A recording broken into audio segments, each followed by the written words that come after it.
So I was going to ask a few questions around restorative justice. Okay. So why is it important that restorative justice is offered to victims of crime?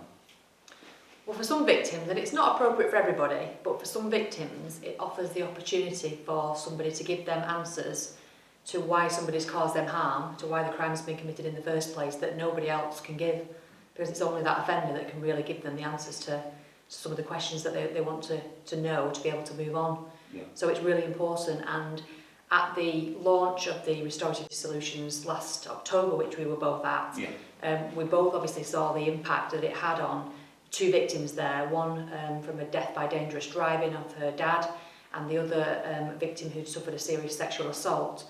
And they'd been able to meet face to face with offenders, ask them questions, and I think it really obviously helped them in terms of regaining a bit of control of the situation and helping them move on with their lives. So it's not appropriate for everybody, but we need to offer it in the majority of situations and then allow victims and offenders to make their own minds up as to whether it's appropriate. Yeah, thanks. As you say, it was very powerful, wasn't it? Really powerful, yeah. The victims that spoke at that event. Can you just tell us what you think the police's responsibility and role is around restorative justice? Yeah, well, the Victims Code specifies that we need to offer restorative justice to victims, and West Yorkshire Police are really committed to making sure that we do that, provide a good service for victims of crime.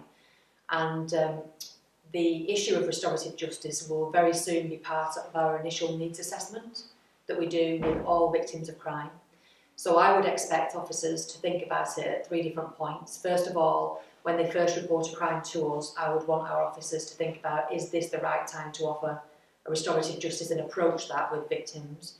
It might well be that further down the line we identify an offender and that's the right time to have that conversation with the victim. And finally, when we finalise the crime, again, that's a good opportunity to have that conversation. Once we've had that conversation, we need to pass that information then on to Restorative Solutions, who'll take it from there, do the risk assessments and make sure it's appropriate in speaking to the victim about that. Can you tell us what the police are doing to drive forward restorative justice? So we're working really closely with our colleagues in Criminal Justice Department and also with Restorative Solutions to make sure that all our officers are aware of restorative justice and make sure that they understand exactly what we mean and just what a wide range of crimes it can be used for. So we've had training for our officers, our new officers, our neighbourhood officers, but also officers that have been with us for some time who might have a slightly different view about restorative justice and think it's just simply for very low level issues. It's not, it's for all kinds of crime, and as I mentioned before, some really serious crimes that it can be used for really successfully. We've had briefing items on the intranet and we've had lots of things on bite-sized symposiums and briefing papers across the district, so lots of things ongoing to raise people's awareness across the force on restorative justice. And who can participate in restorative justice?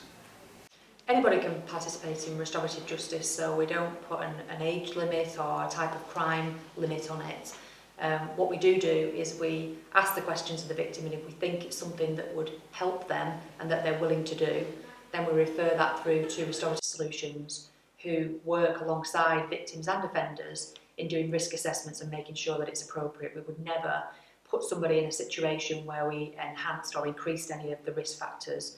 This is about helping people move on with their lives and hopefully as well helping offenders understand the impact of what they've done on some of the victims. And can you tell us what you think the expectations of West Yorkshire Police staff are around restorative justice? So the expectations of officers and staff is that they do comply with the Victims Code, and part of that is speaking to the victim on a regular basis and updating them as to what's going on with their crime. But also part of that is having that discussion about whether restorative justice is the right thing to do.